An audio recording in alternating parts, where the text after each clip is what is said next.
Hey, this is Kieran, Coach's Corner Chats, and on the podcast today, I have Kendyl Baird. Kendyl, where are you at, and what are you up to? Well, I'm currently in Billings, Montana, the graduate assistant at Montana State-Billings for the women's team. But I was just offered a job, so I've accepted it, and I will be moving back home to North Carolina. I will be in Asheville, working at Warren Wilson College on the men's side. So I'm going to be the assistant for the men's soccer team. So I'm super excited about it. So, is North Carolina originally where home was at? Yeah, it is. That's so I moved all the way across to Montana and now I'm moving all the way back across to North Carolina. Did you, while in North Carolina, did you go to college there? Yeah, I went right across the border in Tennessee to King University. It's in Bristol, Tennessee. So I was only like an hour and a half away from home, so it wasn't too far. Has coaching been something that you've always wanted to do? Well, the funny thing is like in college, I was like, I want nothing to do with this. Like once soccer's done, like I'm gonna be done with it. It's been a long route, but like I love soccer so much. And then my senior year, like my head coach was, hey, why don't you go get your F license when that was still a thing? And I was like, I don't know. I don't think that's what I want to do. And then like I just kind of listened to him and I went and tried to coach a little club team. I got like a little U12 mixed team, a little co-ed team. And I kind of just fell in love with it there because like the kids were just so great and I was having such a great time. And I was like, okay, so maybe this is something I want to do. And then it kind of just progressed from there because I was like, I want to keep playing. So I kind of left coaching for a second, went and tried playing in the WPSL, and then my body was just kind of like, no, like you're done, you need to stop playing. And so went back and like got a high school coaching job, and after that it just like quickly progressed and I got into the college world, and now I'm out here in Montana. What was it like when you had to come to that realization that chasing playing wasn't gonna continue on? How hard was that for you to give up? That was honestly like one of the hardest things I've ever had to do. I know like every athlete, probably goes through that time in their life when their sport is just, they're finally done and it's like, who am I now? Like, what do I do? Like, I'm not an athlete anymore. So like being able to coach has just been, a great thing because I still get to be a part of the game. I might get to ping the ball around a little bit still and just still be involved. So it's been nice, but like definitely like not being a college athlete and like being a in shape athlete like I once was has been very difficult. But it's something I've started to learn from and kind of get used to. So How is it that you end up playing in Tennessee, but then when you go to coach, you end up all the way in Montana? How does that come about? How does your journey take you all the way across the US? yeah, so it was actually like a really small world. So I was in Virginia coaching at Emory and Henry College at the time. And I was like, all right, I've been here for 2.5 years. Like, maybe I'll look for something else, maybe my next step. And I was like, I should probably get my master's. That might help me in the long run if I ever want to be a head coach in college. So I like got on the NCAA job market. I was just looking and I was like, man, I've always wanted to be somewhere out west. And so I saw that posting for MSUB and I like looked up the head coach. And the crazy thing is he's from North Carolina as well. And he in the last school that he had coached at was actually the school that I was currently at Emory and Henry. So there's just all these little like small connections. So I just reached out to him and it just like worked out so well because he was like, yeah, like a fellow North Carolinian, we've coached at the same college. You want to be out here? Like we can get you your master's for free. So I was like, this is an opportunity I can't turn down. So I had to go for it. Is he excited for you to make this next jump, heading back to North Carolina? Yeah, it's another like small world here too because he actually when he was in college played at Warren Wilson for 2 years and then transferred somewhere else. So when I told him that I was going to go coach at Warren Wilson, he's like, oh my gosh, like 12 years ago you would have been my assistant coach. Like that's crazy. But he's super, like he's excited for me. He's like, I want everybody that comes to this program, like a coach to learn and grow. And like you've definitely done that. And I think it's great because you're finally getting your chance to step on the men's side of the game, which is something I've always wanted to do. So he's very excited for me. So just to kind of go back, so in college, your first jump was to a high school program. Mhm. What was that experience like? Like first getting in there, what were some of the things that you look back and go, like good things and things that you're like, man, what the heck was I doing? Yeah, so I mean my soccer career playing had just ended, so I'm like, all right, like it's fine. I can totally do this. Like I can coach. I've played for a long time. And then I get to this high school and it's high school girls. So I was very just I was like nervous, super nervous about it just because I was like, oh my gosh, I've only coached, like 11-year-old kids before this and now these are, about to be adults out in the world. And so like I get there and the head coach and the assistant, there were two assistants, were just like these two incredible men that just like pushed me forward and were like, try this, do this. Even if you fail, like we're here to back you up. Like, don't worry about anything. So I was so nervous though. Like I look back and I had like zero confidence in myself. And so that's something that like I kind of regret because I'm like, man, like I know the game. I know how to, teach the younger kids, but like I just had no confidence. But the two coaches were very supportive and like, hey, you can do this, try this or try that. And so I mean, it worked out in the end because after that is when I got my first college job. And so my confidence just slowly began to grow as I was like, oh, maybe I can do this because now I'm going to the college level. And so it's like I have to show confidence too at the college level, or these kids might like eat me alive. So it's like I gotta show all this confidence. So it just, yeah, that's kind of like my experience at the first high school gig. Was the confidence thing, is that something that you were as a player as well? Were you always kind of questioning your ability, or were you very confident on the field and then that coaching was like it's just a different vibe and outlook? Yeah, I mean, I've always kind of like doubted myself, but like I know I was like, I'm a good player. Like all I have to do is just have confidence in myself. Like, and on the field, I would play with so much confidence, but there's be those moments like before the game where I'm like, oh my gosh, what if I mess up? But I had like a really awesome coach in college that would just boost my confidence because he knew I would get in my head and, just kind of like doubt myself. But it was a complete switch, like a totally different vibe from coaching because it's like, now they're all looking to me. I'm in charge, so I have to lead them. And, it's not me looking to somebody else, and just like focusing on myself and how well I'm going to do. It's like now I have, 25 kids that I want to like help be amazing athletes and people. So it's just like this totally different kind of confidence, I think. What was it about the coach at Kings that you seem to enjoy so much? Me and him just like really connected like on a personal level. I mean, we just like had really good communication.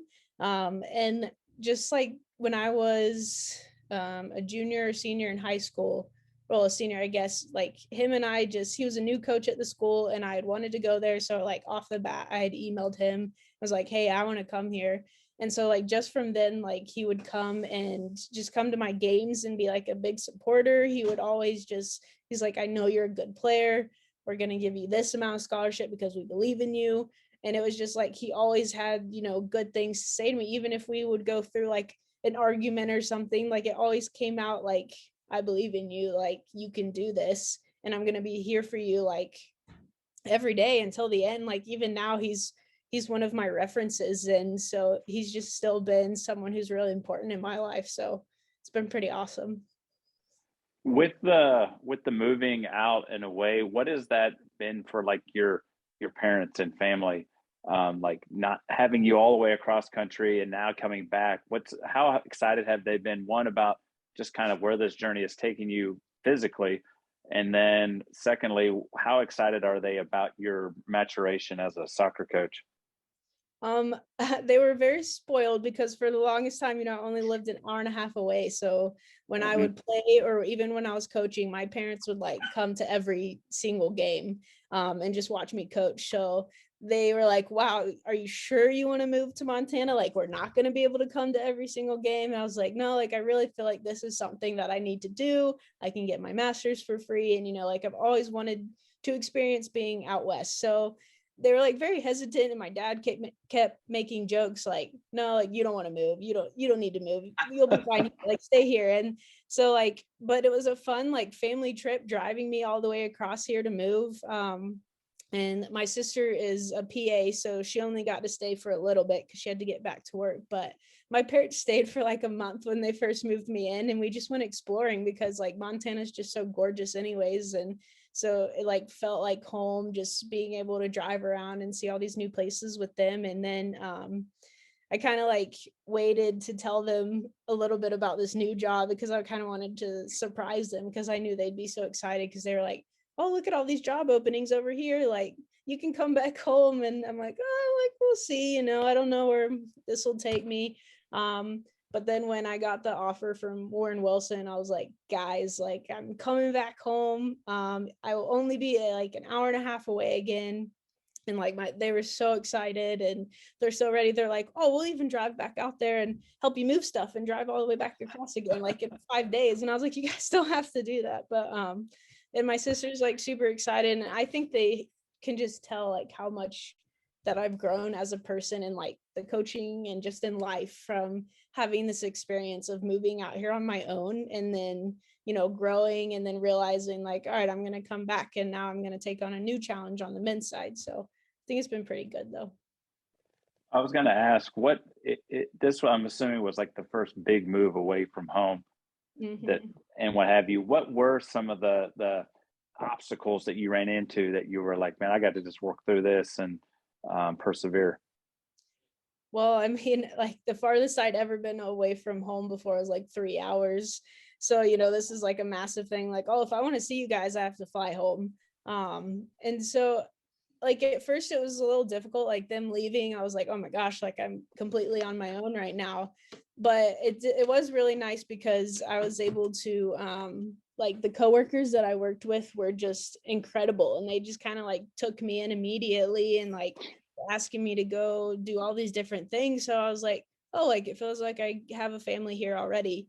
But like I would like to say like I didn't really get homesick. It's just because like once I started to get in the groove of things, like I was just like, oh, I have soccer, I'm busy, I'm doing school. So it just kind of like became normal. And sometimes I get confused and I'm like, wait, am I in Virginia or am I in Montana? Like I can't remember which state I'm in right now. And so it's just been like really not that bad. So I'm kind of proud of myself for moving all the way out here by myself and being all right.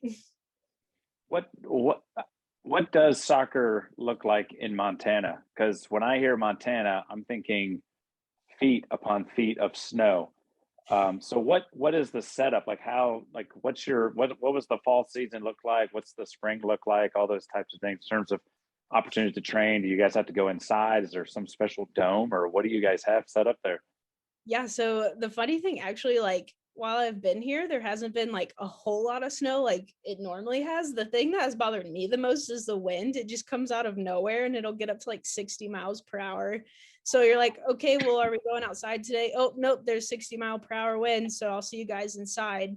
I mean, at the school, we have a good like indoor gym with some goals that it's like a pretty big space. So we're able to have the whole team down there, which is really nice. And you'll never like find a grass field at a college in Montana because they have to have turf just to like quickly get the snow off if they need to. We've definitely had to plow the field before multiple times. We have like our maintenance people come and do it. And so we'll just have like either a part of the box is completely like cleared off or like half of the field's cleared off. So we kind of got to like plan around what space we have when it snows a lot. There is like an indoor arena that has turf. So we've done some like indoor games in there and like some practices. It's a little bit of a smaller space, but I mean, there's plenty of opportunity to get inside. And like the kids growing up here, the thing to do is play futsal and like a basketball gym. So a lot of them are like really good at futsal because in the winter it gets so cold. So they got to be inside. And the thing too about Montana is like it'll get down to -20. So you don't even want to step outside. It's so cold. It's awful. So now as you move back east, you were mentioning that now you're kind of going from like the women's side to the male side. Um, what about that kind of intrigued you and made you say, you know what, I think I want to take the jump and see what that's like? Yeah, so before I moved out to Montana, I was in Abingdon, Virginia, and I was just working at Emory and Henry. And I had a friend that worked at the high school, and he's like, "Hey, the men's assistant position at the high school is coming open. You should apply." And I was like, "Oh, I've never done, the men's side before. This would be cool. Like, I definitely want to try it out."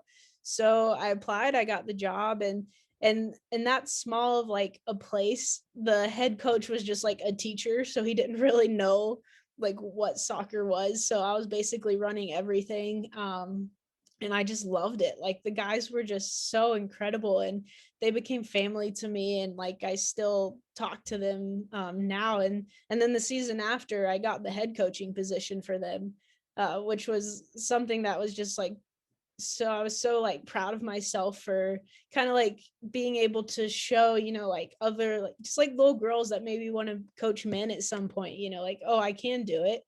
And so like I was the head coach, and then of course COVID came around, so that kind of wiped that out. And then that's when I ended up moving to Montana. But just from like coaching them, I've just always wanted to get back into the men's side. And I was like, oh, I doubt I would ever be able to coach on the men's side in college. Like, that's unheard of for a woman.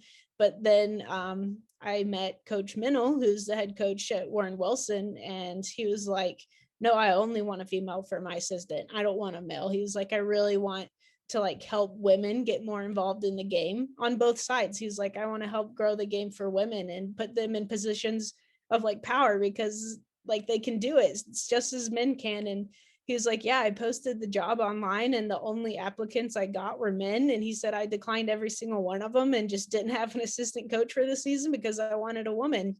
And he found me on Twitter actually, and was just like, I would love to take you as my assistant. And I was like, all right, this is it. I gotta take it. Like, here's my opportunity to get on the men's side. So he's been like a really awesome person, and just like trying to break those boundaries and everything. So I'm really thankful for him too. What is that like for you, I guess, personally, as a female that's trying to make those? Do you feel added pressure or stress with that? Or you seem like a very kind of easygoing, fun loving kind of person. So are you just taking it as is? Like, this is another great opportunity and experience, and I'm just going to make the best of it? Oh yeah. I mean, like when I first at Abingdon, like, oh my gosh, like I asked the AD, I was like, how do you think like boys are gonna handle having a coach that's a woman? Like, and they're like, oh, they just want to win. Like, they just want somebody who's gonna, who knows the game and is gonna teach them. They don't care that, it's a woman or a man. And so I was like, you're right, like the game is the exact same on both sides, so why does it matter? And so like I'm lucky because I got the confidence from coaching them and just seeing how well like we were able to mesh, and they didn't care, that I was a woman coaching them. And so now I'm just seeing this college position as just like another great opportunity to, you know break boundaries, and just, I'm ready to do it. It's, the game is the same, and everybody, most soccer players all want to win, so I'm just there to help them grow and be a better version of themselves. So Is has the your playing level, it sounds like, to even be thinking about going to the professional level in women's means that you were playing at a pretty high level. Was that something like you talked about your parents? They seem really supportive, like even coming and spending a month with you in Montana. How supportive were they, even as you were as a player, in your youth days and then through high school and then just this whole kind of journey that you've been on? oh my gosh, my parents are incredible. Like since I was little, they didn't, like push me to do things or be like, you have to play this sport, you have to do this. Like, hey, like go have fun, like do your thing. And then they just realized like I was like, man, I really love this game a lot. Like my goal is to play in college. And so I mean, they supported me through everything, and they came to every game. They weren't the parents that were like, well, you could have done this better this game. Oh, you could have done this.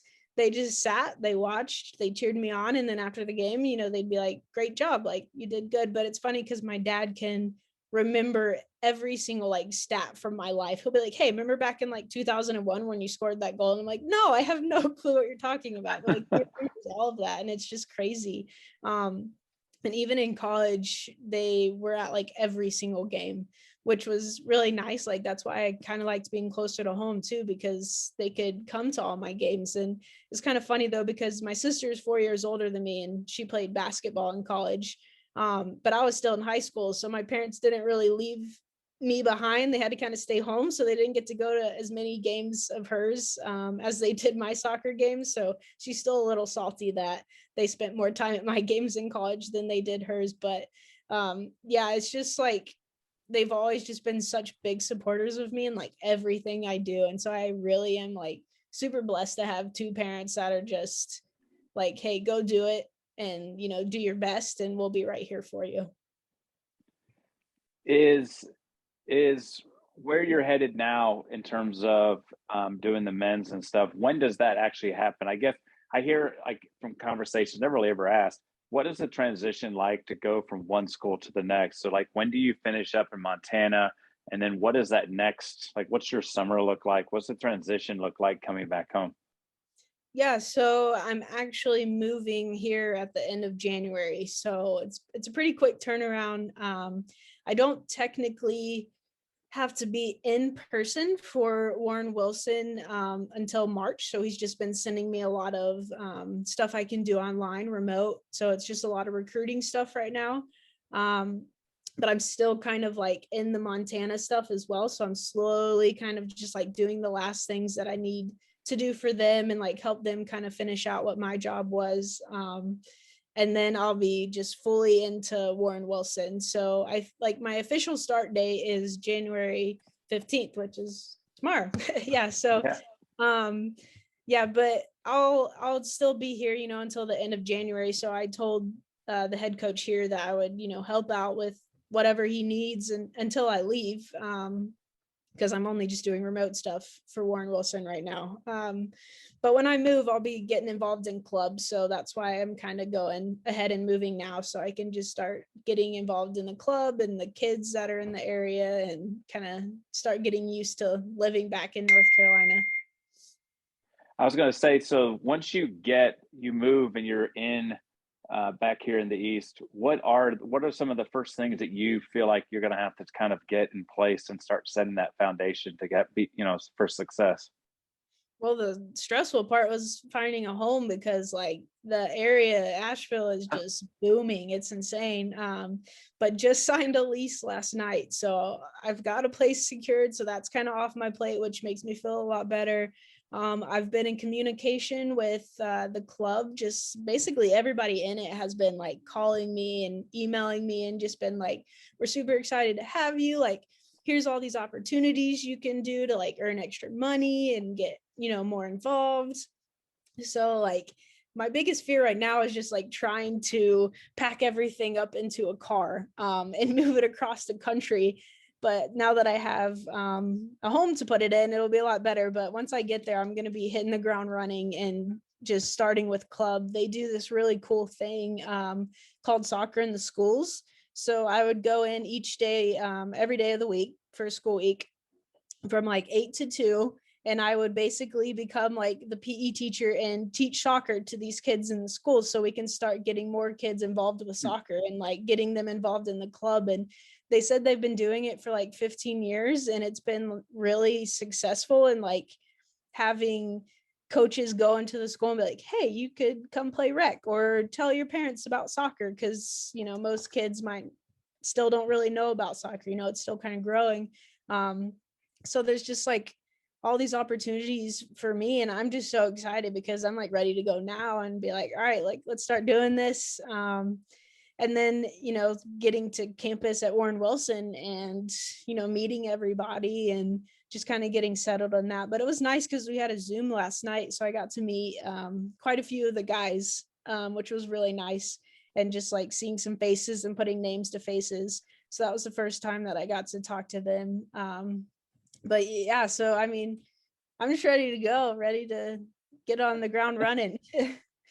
So it sounds like you're going to be doing a little bit of like club and some of the college. So you're getting completely immersed in the whole soccer scene there in Asheville.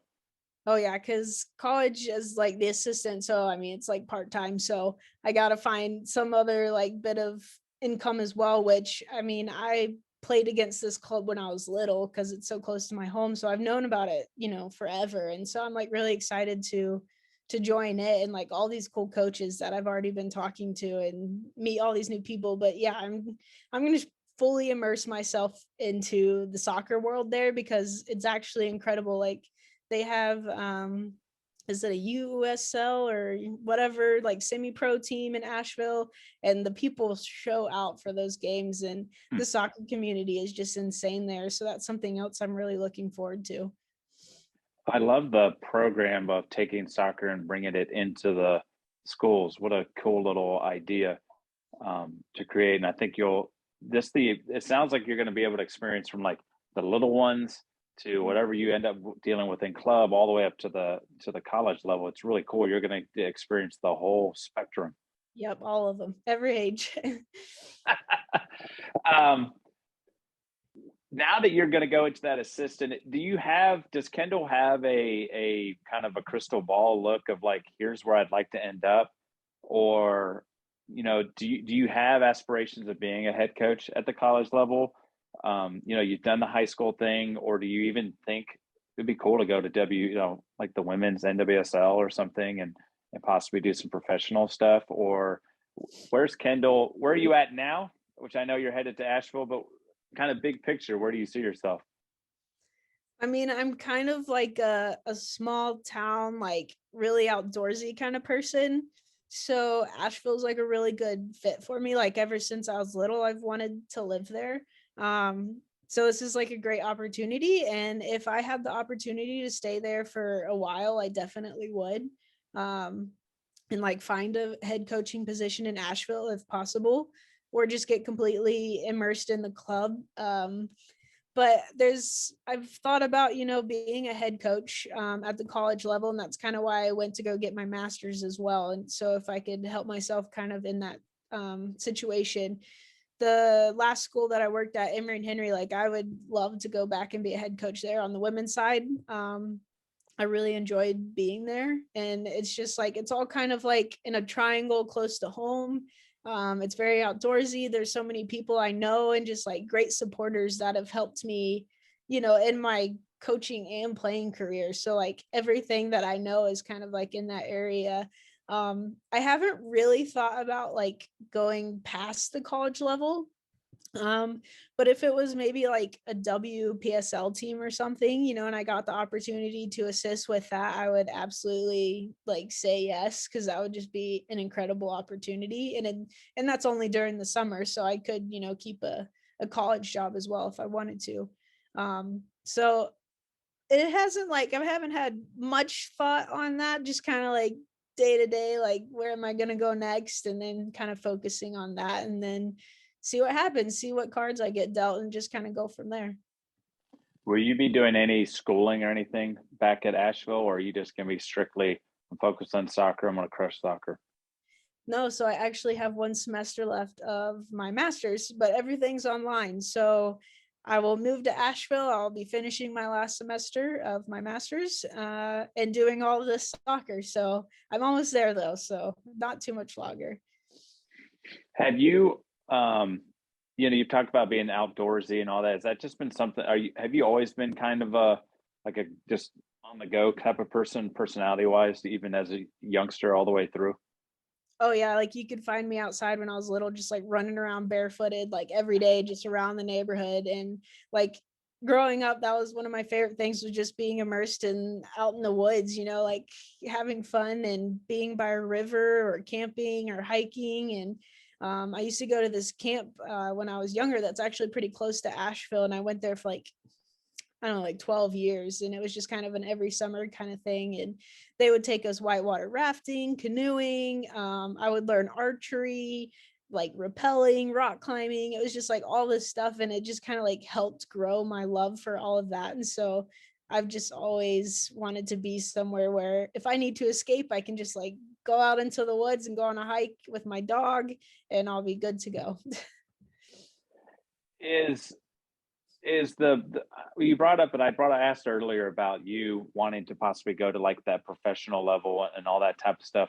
What was it that kind of made you think maybe this wasn't for me. Like college, it sounded like you were like, yep, I'm going to go play college. And it all worked out really well. What was something that you kind of look back on and go, that was kind of like a moment where I thought, maybe it is. You kind of mentioned maybe the body a little bit, but what was it that kind of made you think, I'm going to go maybe the coaching route? Well, it was definitely the body played a big part in it because I actually had about 6 concussions. Ooh. So yeah, my senior year of college, they were like, Kendall, you have to wear the headgear or you're not playing. So I had to get like one of those little Mhm. thin headgear things. I was like, man, I'm gonna be so embarrassed out in this field wearing this, but like made you feel like you could do anything because like, oh yeah, I'm wearing this headgear. Like if I get hit, nothing's gonna happen. So that was kind of the thing. I was like, I'm gonna try and push, one more like season and see if I can make it in the WPSL. And I went there with my best friend who's from Ireland. So we kind of just did it together. And then after that, both of us were just kind of like we're really hurting. Like my brain probably can't make it another little bit longer. So that's kind of just like what decided it. And I was like, well, at least I still have coaching. So I'm going to stay this route because honestly, I could never leave the game of soccer. Like, I think I would just like shrivel up and die if I didn't have soccer in my life. So, It's interesting because I've talked to a couple other coaches, and one of the reasons was concussions was a reason out. Is that something that's kind of even, I don't want to say at the forefront for you when you work with players? Is their health and safety and mental, like you just mentioned, your brain? Like we all know how ridiculously important that is to us. How important is, like, especially nowadays, like now it's doing Zoom and mental health and all those types of things. How is that experience of dealing with the actual, the concussions and the after effects? I'm sure there's headaches and all these other things that come along with it. How has that influenced how you kind of look at the game and your coaching? I think it has like, even though as much as I, hate that all of that happened, like I think it really did help me in the long run because it taught me to sit back and be like, all right, what is important? Like yeah, I love soccer, but I am going to need my brain, for the rest of my life.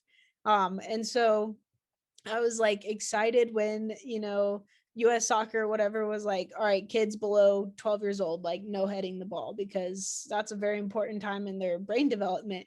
And I even had like a little kid in my very first club that would he just loved heading the ball. And I was like, you're not allowed to head the ball, like stop doing it. And he would did it one game and like you could just see he looked kind of out of it. And I was like, that is not okay. And like I pulled him out of the game and I was like, look, like you can't be doing that. Like you're a good soccer player. You might need that brain, like 10 years down the road if you want to play in college. Um, and his mom was just like asking me all these questions about it. And like, do you think he has like a concussion? I was like, I mean, I can't diagnose your child for you, but I think he, I've been through so many and I know what the pain is and what it can do to you. So, just sit back and let him relax for a little bit. And even my college athletes or my high school ones that come out and they're like, man, my head hurts, and I'm like, all right, like sit down, like I'm not letting you go back in this game until we figure it out. Because even in college, my bachelor is in athletic training, so I had a lot of that information as well. So I knew all the like concussion stuff, and even though I wouldn't like hold myself to it, even though like I knew all of it, I was like, all right, like no, you don't need to do this, because there's like the second impact syndrome where if you get hit, while you still have your first concussion and you get hit again, like you could possibly die. And so I'm just like, yeah, maybe you want to play the game right now, but your life is more important to me than you going out there and scoring a goal. So I just think that like being able to have that knowledge and just being able to use it coaching has been really great, because kids just want to play, and you got to be able to have that like voice and stop them, and hey, like sit down, like you can be out a week or you could be out for the rest of your life. So it's been like, I think it helped me in the long run. In terms of those meetings that you just started having with the players in Asheville, what have been some of the things that you're hoping to get from those meetings, in terms of not just recognizing faces and putting names and all that type of stuff? What are some of the things like you want to get across to them, and then things that you're hoping to get from them? Yeah, so yesterday was our very first one.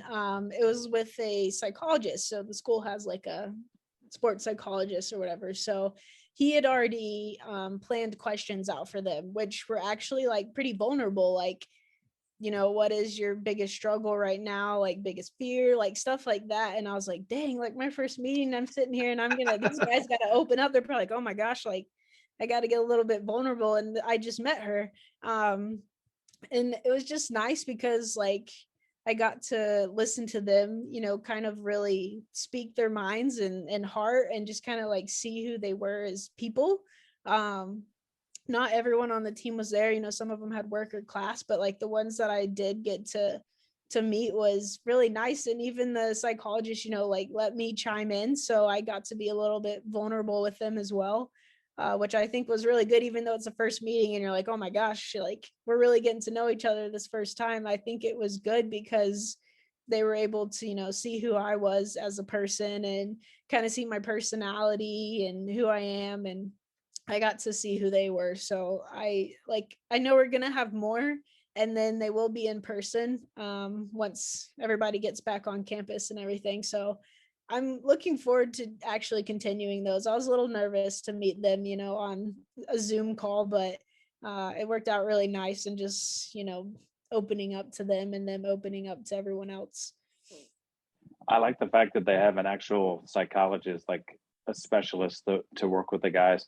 And the cool thing to hear is the willingness for them to be open is kind Mhm. of cool, and to hear like your side of things as well, because like you've mentioned before, that communication piece is so important in terms of knowing your players and what have you. As so that's one, like step one that you've gotten into as an assistant coach. What are those roles? What are some responsibilities that you have that when you get to Asheville in terms of day in day out of the program? I mean, the head coach there is wonderful. So he's like, you and I are gonna share responsibility of like everything that this program evolves around. So I know that like on the women's side, I've kind of been that confidant for some of the players to come to and talk about mental health and like opening up and stuff like that. Which has been really important to me, like to be able to be that resource for them. So I'm hoping, that can translate over to the men's side as well, and that I can begin to build those relationships and, show them that I care, and hopefully, they'll feel comfortable enough to open up to me as well. But, that's always kind of like the assistant's job, is you kind of hear all the other little things that the head coach doesn't necessarily need to hear or whatever. And so a lot of the responsibility of that kind of stuff gets put on the assistant, which is totally fine with me because like I would love to sit down and chat with anyone if they, needed to talk, or it was just something about class, like hit me up, we can talk, I don't care. Um so it's nice like seeing that they have this kind of culture already. Because I was kind of like, oh, men don't, like they're probably not going to open up, like don't want to talk about feelings, but like I'm like, all right, so they see that we can do this over Zoom. So I'm kind of hoping, once I get there, we can just continue that and we can be open with each other and just like really begin to build relationships. The one absolutely love this little chat, um, and I'm excited to see kind of your move and how this grows and prospers. If people want to connect with you and kind of follow the journey back across the U.S., what's an easy way to connect and follow you? They should definitely find me on Twitter because that's like my go-to. It's like my news every day anyways. So very responsive on there, and I'd be willing to talk to anybody on there. So if they want to, it's just Kendyl_Leanna. Would love for anyone to follow and ask questions and see how my trip back across the country is. Well, what? Let me ask you this too. What do you love about Twitter? What is the I guess the not fascination, but why do you enjoy using Twitter so much? Um, it's just like once I started coaching, I just started following all these different coaches, and I was like getting follows back, and I was like, oh, like I'm building like a little community of coaches. Like this is how I can network. And it's honestly been like the coolest thing ever because I've been able to get on Twitter and be like, hey, like I am looking for a 2022 left back or whatever. Like people send me your players. And I'll get responses and people will send me some of their players. And then it also turns into this, like where I get to, talk to someone like you and just kind of like open up about stuff and just like meeting all these people. And Twitter got me the Warren Wilson job. Like it's just like all these small little connections because I just tweeted, like, oh, like this tweet if I should stop being a baby and like apply for a men's job. And I got all these likes and I was like, oh my gosh, like people are actually, supporting this. And there's a lot of men that are liking this and like wanting me to go for this. And then Coach Mennel just like sent me a message and was like, hey, would love for you to come work for me. And so like Twitter's just been like a job opportunity place, a place to, talk and just speak up. It's been somewhere I've met people and like connected with so many other coaches and I've been able to ask for advice. And the soccer chat thing is kind of what got me started with Sean Soldering. So he's somebody that like I on Twitter after I started communicating on soccer chat, it was like just grew like more connections and networking. So I'm a huge fan of Twitter and I always tell coaches like other soccer coaches like, hey, just hop on Twitter, make a Twitter, start following people, like you'll get connections this way. And it's been a great way for me to network.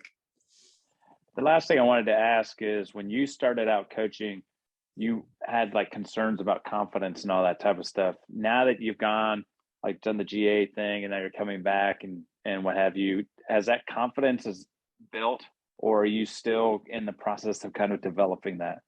Oh my gosh, it's definitely like exponentially grown. Which like I knew it would take me a little while. I'm like actually throwing myself out there and just doing it. And so like being out here, has really helped grow my confidence. And so now I'm like, all right, I'm ready. Like I'm ready to go coach some guys. Like I might have like a little waver for a second of, my confidence, but I know once that I like jump in and I actually start to get like coaching them, I'm like, oh, it's fine. Like I'm fine now. So, I mean, yeah, my like back from that first high school job to now, like it is the biggest jump of confidence I think I've ever seen in my life. That's awesome. That is so cool. That's a perfect way to end this one. This is Kieran with Coach's Corner Chats with Kendyl Baird, and I'm out.